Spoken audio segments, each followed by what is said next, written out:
everybody, I'm just some guy and today I want to talk about something a little personal. I got this idea from watching Mega Gear's video about artists posting work on social media. I'll link to it down below.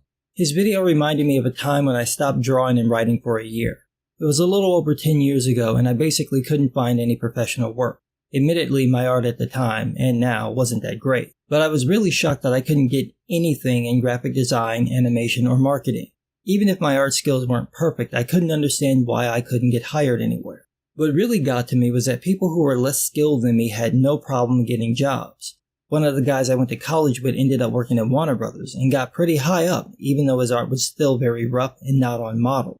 Eventually, he improved enough to be able to nail any WB character design, but when he started, that wasn't going to happen. So why did he get hired, and not me? Everyone around me asked similar questions. How come you're not at Cartoon Network? How come you're not at WB? How come you're not being hired by Marvel or DC? I chalked it up to my art style. My work is very influenced by anime and manga. Until recently, literally the last 10 years, these styles weren't like in the animation industry. So I knew that my portfolio could be a turnoff, but I figured if the work was good, it shouldn't matter. Boy, was I wrong. Of course, my family and other black folks had another explanation. Racism. I'm still trying to figure out how this would even work. I submit my reel or artwork to a website. All they have is my work and my name, which doesn't sound black at all. My style makes people think I'm Asian, which should work in my favor. So with all that, how could anyone look at my stuff and go, I'm not hiring Blackie? I didn't let any of that stop me though. My first love is animation, so I kept sending stuff in to Nickelodeon, DreamWorks, Disney. I honestly didn't expect to get hired by them, but I figured I could at least collect the rejection letters. I did expect to get a chance at smaller companies, but nope, nothing.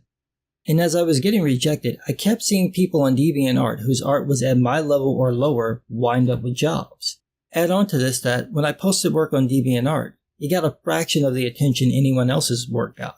The same thing would happen. Someone at my level or lower would get way more views and faves and I couldn't figure out what I was doing wrong. The art isn't better, it's not original, it's not clever. Why is their stuff getting all this praise and attention? It started to get to me. Not immediately, but over 2005 into 2007, it really sank in that I just couldn't bring it out of people. So one day, I signed it to my DeviantArt account, deleted every post one by one, and deactivated the account.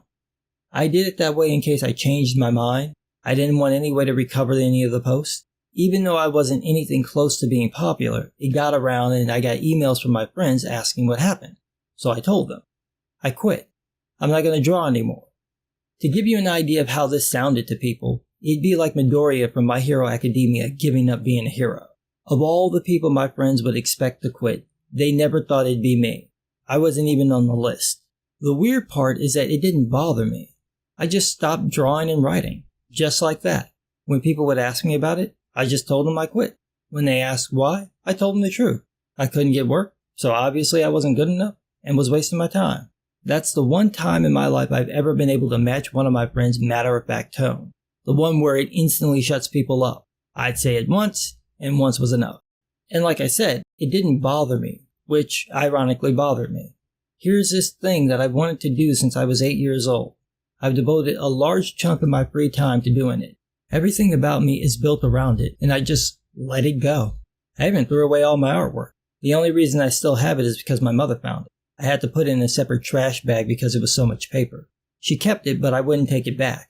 I didn't want it. So for the rest of 2007 into the beginning of 2008, I didn't draw or write anything.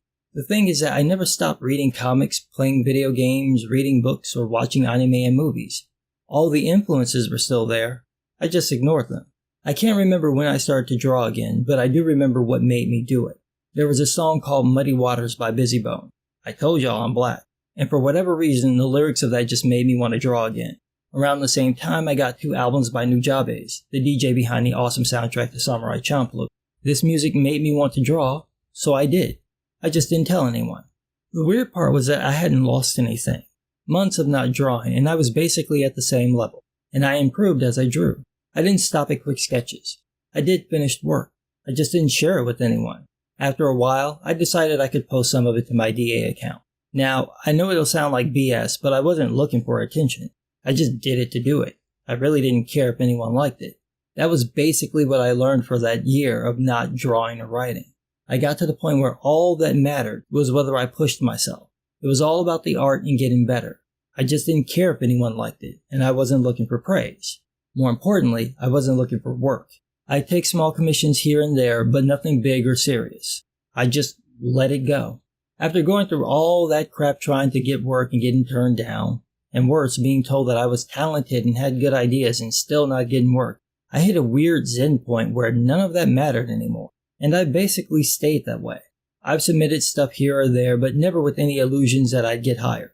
And I haven't been, but it doesn't bother me the way it would have 10 years ago. The reason I wanted to bring this up is because part of what turned me off were the antics of the animation and comic book industry. That insider connection thing.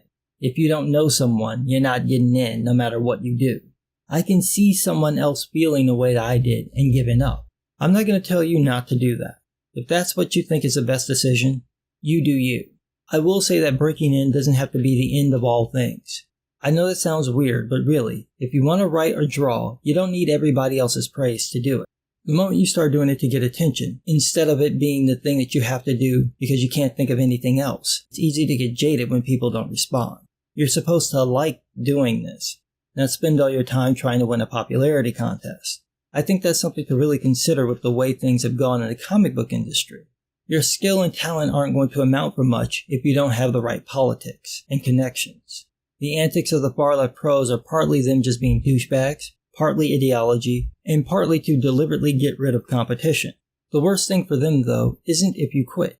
It's when someone with some skill or talent does their thing and doesn't really care what the pros think. I actually got Ron Mars to mute me by doing this. He didn't seem to like that I was critical of my own work enough to admit that it wasn't good, wasn't publishable, and most importantly, wouldn't have a chance at the big two because of my style.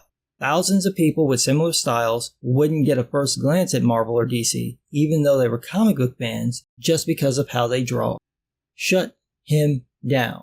Don't sit there and tell me if you've got some skill, Marvel or DC will hire you. Let me prove you're wrong by making you tell me the thing you just said is BS. And he did, and then realized it, and then muted me. But seriously, letting go of that need to make it was a huge relief. I wish it didn't have to happen because I basically gave up, but it was a good lesson to learn. It put me back in the place where I was when I first started drawing and writing. It was all about the concepts and ideas, not whether the right people liked what I did. The side effect, at least for me, is that I don't post much work on social media and really don't go out of my way to look for art-related work. If I see something I think I can do, I'll apply, but I don't expect to get it.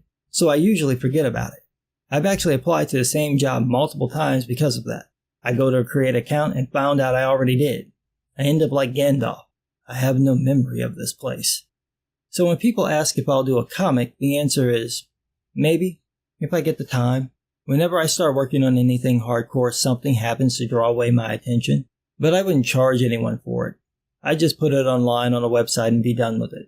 That sounds weird to most people, but I think not obsessing over popularity or trying to figure out what special combination of things I need to do to get work is a more healthy way of navigating the industry. I know this was a depressing video, but thanks for listening. Feel free to share your thoughts below. And if you do read the comments, just make sure you're not listening to Sade when you do. I don't want that on my conscience.